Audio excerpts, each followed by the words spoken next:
오늘 말씀은 사도행전 16장 16절에서 25절까지 말씀입니다.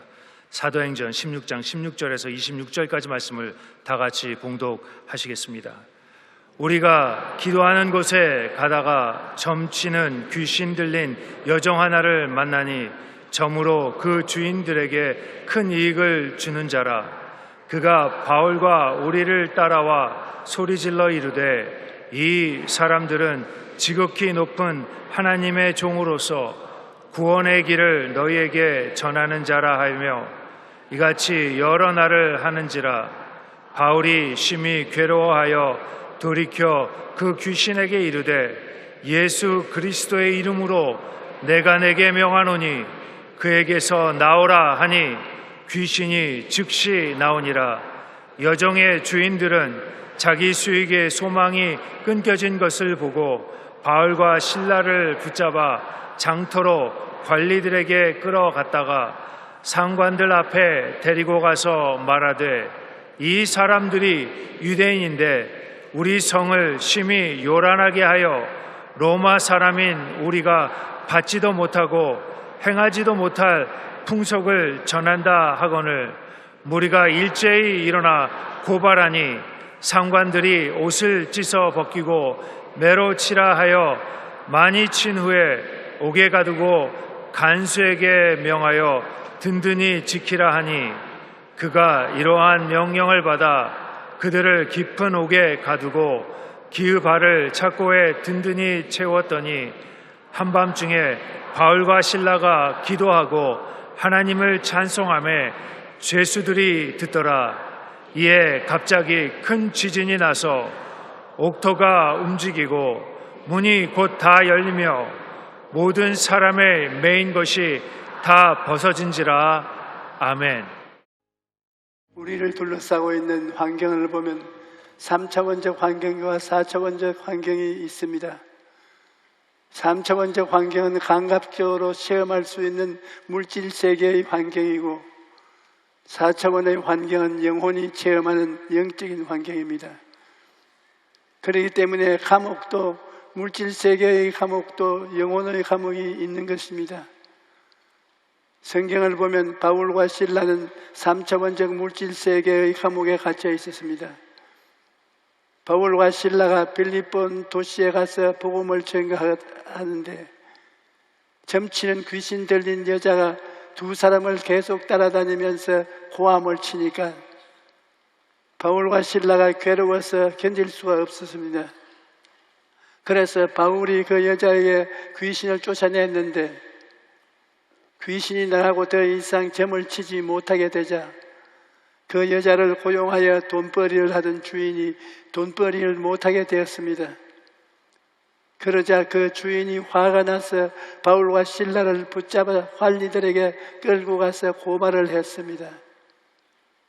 그 상관들은 바울과 실라의 옷을 벗기고 매로 치라 명령했습니다. 바울과 실라가 얼마나 매를 많이 맞았던지 온 몸이 피투성이가 되고 말았습니다. 관원들은 몸도 가누지 못하는 바울과 실라를 지하 감방에 쳐넣고 발에 쇠고랑을 채웠습니다. 그래서 바울과 실라가 피투성이가 된 채 감옥에서 쇠고랑을 차고 눕지도 못하고 쪼그리고 앉아서 밤을 지내는 것입니다. 이때야말로 마귀가 참수할 수 있는 가장 좋은 기회입니다. 마귀는 너는 하나님이 어디에 있느냐? 하나님이 계신다면 복음을 전하는 너희를 붙잡혀 이렇게 매를 맞으며 지하 감옥에 갇히게 하겠느냐? 여러 가지 말로 참소를 합니다. 웬만한 사람 같으면 마귀의 참소에 넘어가 하나님을 원망했을 것입니다. 그러나 바울과 실라는 원망하거나 불평하지 않고 도리어 큰 소리를 합쳐 하나님께 감사와 찬양을 드리기 시작했습니다. 그들이 얼마나 성령으로 충만해서 감사와 찬양을 드렸던지 감옥에 있던 다른 죄수들도 다 그 소리에 귀를 기울였습니다. 이렇게 감사로 제사를 드리니까 그만 하나님의 마음이 뜨거워져서 하나님께서 구원의 손을 뻗쳐서 감옥 전체가 지진으로 뒤에 흔들리고 모든 문이 다 열리고 모든 죄수들을 집었던 쇠고랑이 순식간에 풀려버리고 말았습니다. 손수건 그들은 하나님께 감사와 찬양을 드림으로 자유와 해방을 얻게 되었습니다. 오늘날 우리는 바울과 실라처럼 실제 감옥에 갇혀서 쇠고랑을 차고 있지는 않습니다만, 그러나 많은 사람들이 죄와 더러움과 질병과 가난과 죽음의 쇠고랑에 묶여서 영적인 감옥 안에 갇혀 있는 것입니다. 여러분, 인생을 살펴보면 갖가지 쇠고랑에 채워져 있는 고난당하는 일이 비일비재합니다. 그러면 우리는 예수 믿는 사람이 고통스럽고 슬프고 절망적일 때 인생의 한밤중에 고통에 대한 길은 무엇입니까? 첫째, 고난을 극복하는 길은 회개하는 것입니다. 우리는 고난의 막대기에 얻어맞을 때 내가 무엇을 잘못했는가를 생각해보고 회개하게 되는 것입니다. 시편 119편 71절에 고난당한 것이 내게 유익이라 이로 말미암아 내가 주의 율례를 배우게 되었나이다라고 말합니다. 고난당하기 전에는 하나님의 말씀을 한쪽 귀로 듣고 한쪽 귀로 흘렸는데, 고난을 당하고 나니까 하나님의 말씀을 따라 살겠다고 새로운 각오와 결심을 하게 되는 것입니다. 그러나 우리가 생각할 것은 고난만이 있는 것이 아니라, 고난이 있으면 고난에서 건지시는 하나님이 우리와 항상 함께 계시다는 것입니다. 시편 34편 18절에 야훼는 마음이 상한 자를 가까이 하시고 중심으로 통회하는 자를 구원하시는도다라고 말씀합니다. 우리가 중심으로 통회하고 자복하면 하나님께서 우리를 긍휼히 여기시고 건져주신다는 것을 알아야 합니다. 호세아 6장 1절에 오라 우리가 야훼께로 돌아가자. 야훼께서 우리를 찢으셨으나 도로 낫게 하실 것이요 우리를 치셨으나 싸매어 주실 것이라고 말하고 있습니다. 이 말씀을 읽으면 꼭 부모 스님 생각이 납니다. 어릴 때 잘못하면 어머니나 아버지에게 끌려가서 종아리를 맞고 난 다음에 피가 흐르면 어머니 아버지가 약을 바르고 붕대로 감아주십니다. 그때 어떤 생각이 나느냐 하면, 때릴 때는 무슨 마음으로 때리고 약을 바를 때는 무슨 마음으로 발라주나, 그런 생각을 했습니다. 그럴 때는 부모의 심정을 몰라서 그런 생각을 했지만, 부모는 잘 때라고 뜨거운 마음으로 자식을 위해서 그렇게 하시는 것입니다. 그러므로 고난을 당할 때 낙심하지 말고 하나님 앞에 회개하고 나아가야 합니다. 둘째, 고난을 극복하는 길은 감사하고 찬송하는 것뿐입니다. 사도행전 16장 25절로 26절에 한밤중에 바울과 실라가 기도하고 하나님을 찬송하며 죄수들이 듣더라. 이에 갑자기 큰 지진이 나서 옥토가 움직이고 문이 곧 다 열리며 모든 사람의 매인 것이 다 벗어진지라고 말씀합니다. 우리가 감사와 찬양을 드리면 하나님의 성령께서 영적인 지진을 일으키셔 마귀의 모든 감옥 문은 다 열려버리고 마귀의 시사슬은 깨뜨리고 여러분과 나에게 자유와 해방을 허락하여 주시는 것입니다. 오늘날 있어서 가정과 사회가 파괴되는 것은 원망과 불평으로 시작됩니다. 큰 문제 때문에 가정이 파괴되거나 사회가 혼돈 가운데 빠지거나 하지 않습니다. 흔히 있을 수 있는 작은 원망과 불평에서부터 파괴되기 시작하는 것입니다. 원망과 불평을 자꾸 하면 마치 큰 둑이 적은 구멍 때문에 파괴되는 것이 우리 삶이 파괴되고 맙니다. 포도원을 큰 여우가 파괴하는 것이 아닙니다. 작은 여우가 와서 포도나무 뿌리를 갉아먹어 포도원을 망치는데 이 작은 여우가 바로 원망과 불평입니다.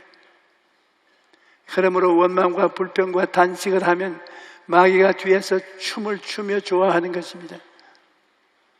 그러나 우리가 원망하고 불평을 내어버리고 하나님께 감사와 찬송을 드리고 나아가면 마귀의 진이 무너지고 마는 것입니다.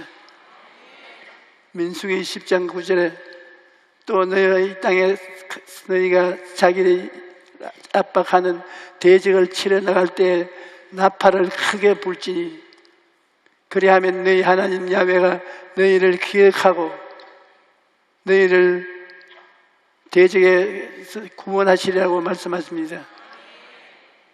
원수와 싸우려 나갈 때 하나님께 찬양하는 나팔을 불라는 것입니다.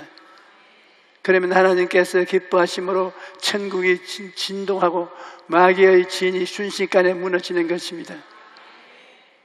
감사와 찬양은 하나님의 구원과 연결되어 있습니다. 성경은 감사로 제사를 드리는 자가 나를 영화롭게 하노니 그의 행위를 옳게 하는 자에게 내가 하나님의 구원을 보이리라고 말씀하셨습니다. 우리가 감사와 찬양의 사다리를 하늘로 향하게 하면 하나님께서 그 사다리를 통해 구원을 내려 보내주시는 것입니다. 그 때문에 감사와 찬양을 많이 하는 그 사람이 하나님의 구원을 위대한 능력을 많이 체험하는 것입니다. 아주 어려운 고비에서 처하거나 절망의 벽에 부딪혔을 때 우리가 할 수 있는 것은 감사와 찬송인 것입니다. 하나님, 저는 어떻게 되는지 모르겠습니다. 왜 이런 환경에 처하고 왜 이런 고난이 땅에게 다가왔는지 알 수 없었지만 그러나 모든 것을 합력하여 선을 이루실 것을 믿고 감사합니다 라고 기도할 때 우리 마음도 긍정적이 되고 이를 통해서 하나님의 능력이 나타나게 되는 것입니다. 어떤 분들은 감사할 것이 별로 없다고 말합니다. 하지만 우리가 지금까지 살아오면서 과거를 되돌아 보면 감사할 것이 얼마나 많은지 모릅니다. 예수 믿고 보면 과거에 고생한 것조차 모두 다 감사할 것밖에 없습니다. 나의 과거를 돌이켜볼 때 내가 과거에 폐병에 걸려서 고생했던 일이 얼마나 감사한지 모릅니다. 그때 정신적으로 육체적으로 사망의 엄침한 골짜기를 지날 때 말할 수 없이 괴로웠지만 지금 돌이켜보면 그때 아팠기 때문에 예수를 믿고 구원을 받고 목사가 되고 현재 하나님의 은혜 속에 들어와 있으니 얼마나 감사한지 이루 다 말할 수가 없습니다.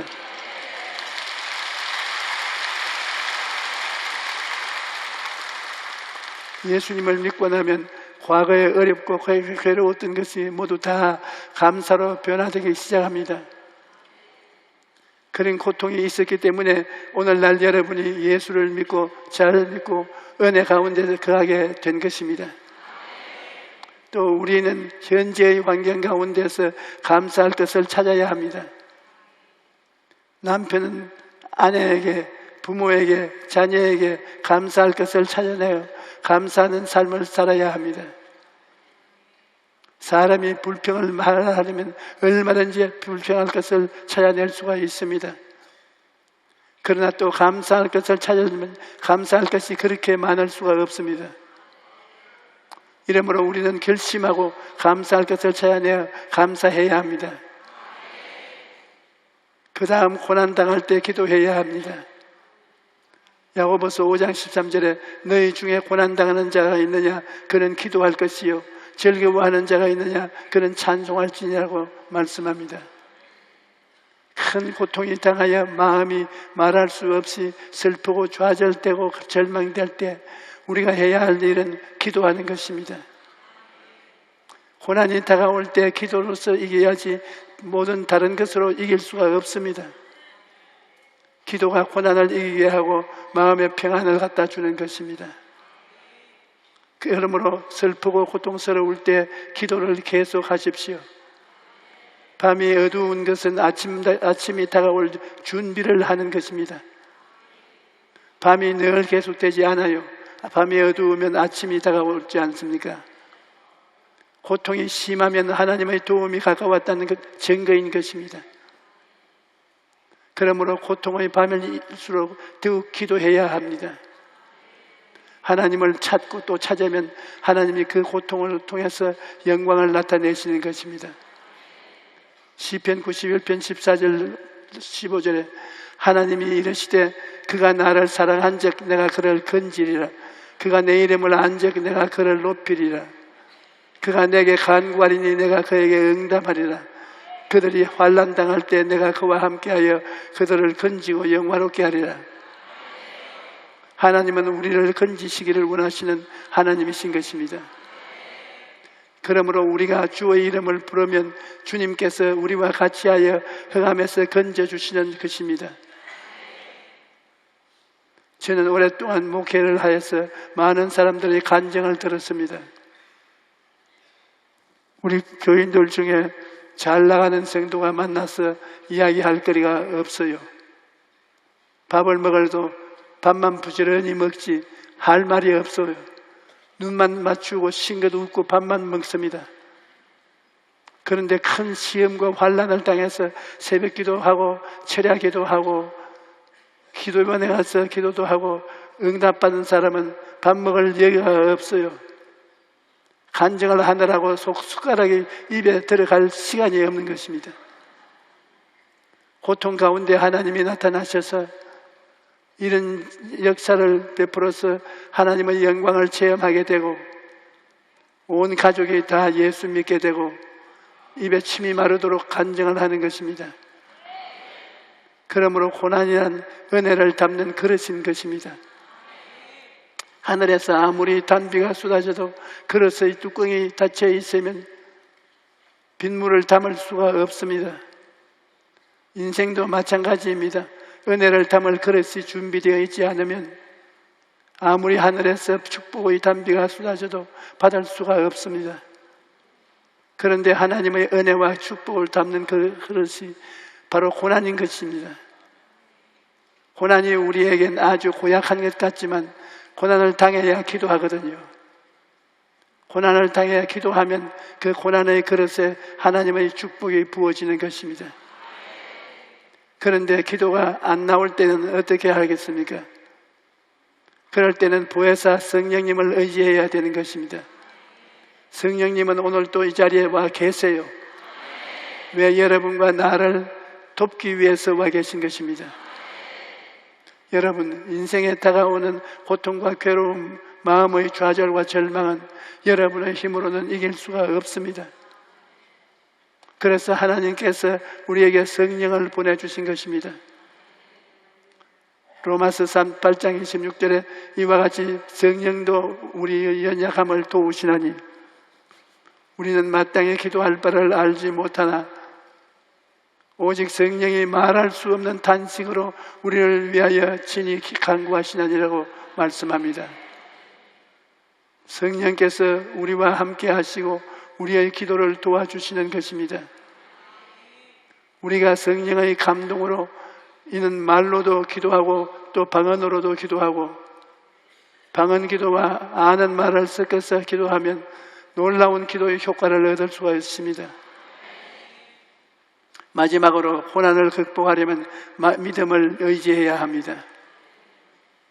예수님께서는 포로된 자, 갇힌 자들에게 자유와 해방을 주려 오셨습니다. 누가복음 4장 18절로 19절에 주의 성령이 내게 임하셨으니 이는 가난한 자에게 복음을 전하게 하시려고 내게 기름을 부으시고 나를 보내사 포로된 자에게 자유를 눈먼 자에게 다시 보게 함을 전파하며 눌린 자를 자유롭게 하고 주의 은혜의 해를 전파하게 하려 하심이라고 기록되어 있습니다. 그러므로 예수님을 믿는 사람은 경제적인 감옥, 질병의 감옥, 불평과 원망과 마음의 감옥에 갇혀 있어서 안 됩니다. 어떤 환경에서도 예수님의 십자가를 바라보고 믿음으로 나가야 하는 것입니다. 요한일서 5장 4절에 무릇 하나님께로부터 난 자마다 세상을 이기느니라. 세상을 이기는 승리는 이것이니 우리의 믿음이라고 말씀합니다. 우리가 이런 믿음을 가지려면 하나님의 말씀을 열심히 읽고 그런 다음 성령님께 말씀으로 말미암아 믿음이 생기게 해달라고 기도해야 합니다. 그러면 하나님께서 세상을 이기는 믿음을 주시는 것입니다. 여러분, 고난을 당할 때 낙심하거나 절망하지 마십시오. 오히려 회개하고 감사하고 기도하고 믿음을 의지하십시오. 하나님이 주시는 것은 좋지 않은 것이 없습니다. 좋은 것 주시면 좋은 것 주셔서 감사하고, 나쁜 것 주시면 하나님께서 나쁜 것을 좋은 것으로 만들어 주실 것이므로 감사합니다. 이렇게 범사에 감사하고 나아가면 하나님의 도우심이 하늘로부터 내려와서 질병에서, 가난에서, 죄악에서, 절망과 죽음의 쇠고랑에서 풀어주시고 우리에게 자유와 해방을 주실 것입니다. 할렐루야.